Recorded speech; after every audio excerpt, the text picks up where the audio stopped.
Kesaksian di sidang pra-peradilan yang diajukan tersangka Budi Gunawan telah menjadi bagian dari drama bangsa ini. Padahal, Presiden sebenarnya punya peluang untuk mengakhiri drama ini, meski hak prerogatif Presiden tidak penuh untuk memilih Kapolri. Harusnya tidak ada hubungan dengan pelantikan, karena pelantikan itu adalah mandat dari kesepakatan bersama lah, bukan mandat dari lembaga Presiden dan lembaga DPR. Harusnya itu berjalan secara independen.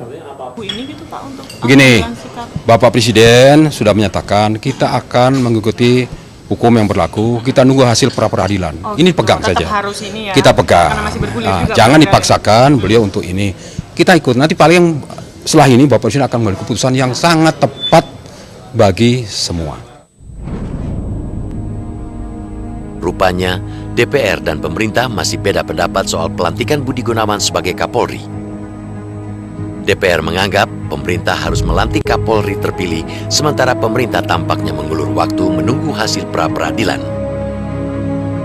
Peristiwa tersangka ini adalah peristiwa pribadi Budi Gunawan. Jadi itu dua harus dipisahkan. Hak institusi untuk mendapatkan kepala itu jangan diterpedo oleh adanya persoalan pribadi. Itulah sebabnya menyebabkan Presiden harusnya melantik. Nanti begitu dia menjadi tersangka, misalnya kalau dia kalah di pra-peradilan, Presiden tentu punya wibawa untuk berbicara kepada bawahannya. Dan saya kira harusnya Jokowi berani melakukan itu.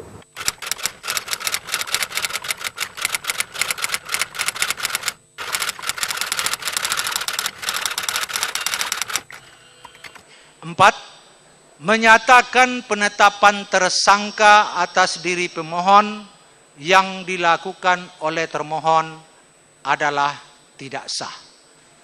5, menyatakan tidak sah segala keputusan atau penetapan yang dikeluarkan lebih lanjut oleh termohon yang berkaitan dengan penetapan tersangka terhadap diri pemohon oleh termohon. 6, membebankan biaya perkara kepada negara sebesar nihil. Menolak permohonan pemohon pra-peradilan selain dan selebihnya. KPK menghormati proses hukum, termasuk upaya yang dilakukan oleh Pak BG dengan melakukan pra-peradilan. Dan kita ketahui bersama putusan yang sudah dibacakan oleh hakim, dan tentu saya tidak mengulang itu karena ini harus dilihat dari aspek yang lebih dalam masalah putusan yang disampaikan.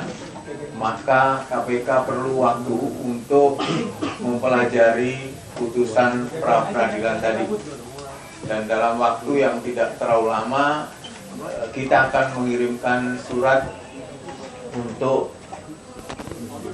salinan putusan secara lengkap.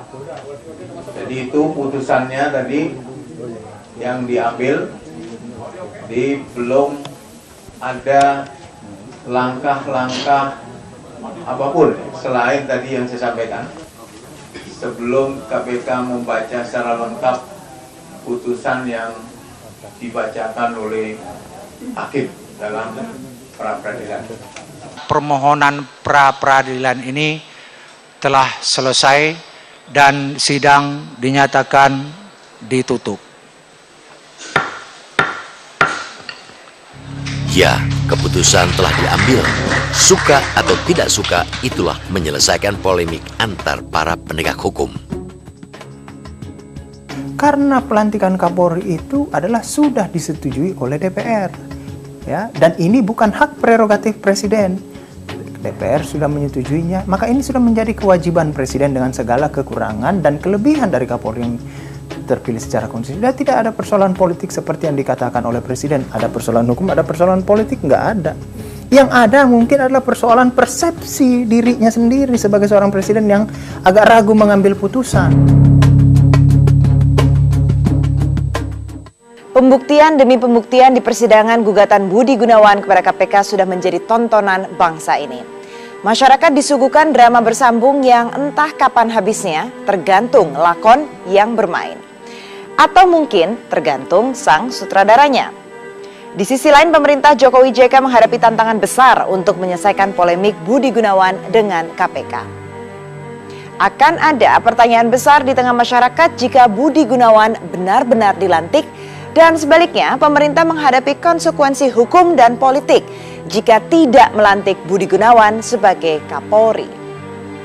Ya, Jokowi JK tengah diuji apakah mampu menyelesaikan persoalan, terutama langkahnya untuk menyudahi polemik antar para penegak hukum.